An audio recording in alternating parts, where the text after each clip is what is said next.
In the last episode, we talked about product data management, and we saw that the core of a product data management is rather simple. It deals with parts, documents, files, relation between these, and perhaps change management.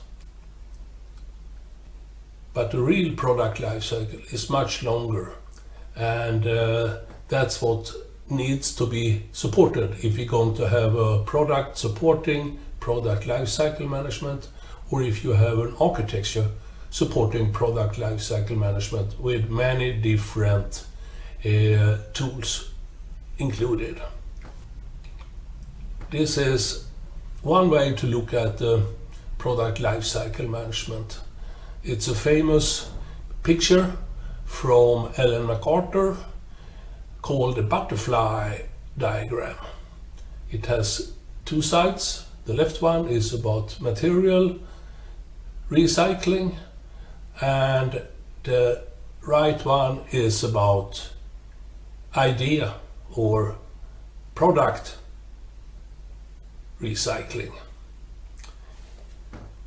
They have in their levels here part manufacturers, product manufacturers, service providers, customers, and if they scrap a product, it goes for energy recovery and landfill. But most of the time they want to maintain the product so it could have a very long life cycle, and that's often done by the customer.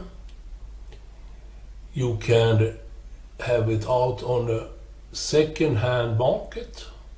What's coming up nowadays is that the vendors buy back the product, or they have it, the customer has a lease contract, they take it back, the product, refurbish it, remanufacture it, and sell it to the same customer or a new customer. So we need to support many different actions on the product. Maintenance, reuse, redistribute, refurbishment, remanufacturing, and recycling. Recycling is of course very important. You need to know what kind of materials there is in the product. This is a good picture about product lifecycle management. What is included in the product lifecycle? We start with a new product that's not been on the market before. You have requirements from the market or from a specific customer. You do a system design. You know, system consists of other systems, consisting of other systems, and so on. You do a system engineering approach, and you do detailed design, and you follow the V and go up, and you do reliability and maintainability analysis. You do manufacturing planning. That's another view of the product. You release it to manufacturing. You do service planning and service definitions. It is delivered to the product, to the customers or the users of the product, and you deliver service information together with that. And the service information is also things that are very important to have a long life cycle. In this case, it goes over to the service lifecycle management. I used to include both of these because you need to do warranty processing and analysis, service knowledge, field service, depot repair, asset tracking and management, service network optimization, product and service performance analysis, issue and analysis of corrective actions, or product optimization. This is, of course, a very long life cycle, including a lot of information.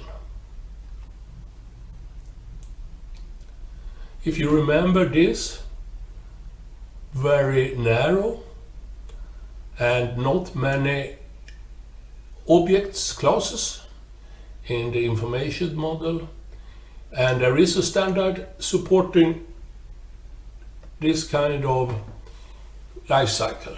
It's called product lifecycle support, and I will talk more about that in the next episode, and digital thread in product lifecycle support. And it is rather different when it comes to the amount of clauses needed to support the life cycle of a product on recycled product. And this is the high-level diagram of product lifecycle support, PLCS, and you can see it includes a lot more clauses. We have been using this standard a lot, and we can support. We know that we have done it many times now. Next time I will go through this and talk about the digital thread supported by PLCS. It will then cover not just PLCS, but the needs for information to deal with digital thread, even if you are not implementing PLCS. So welcome to episode 3. Thank you.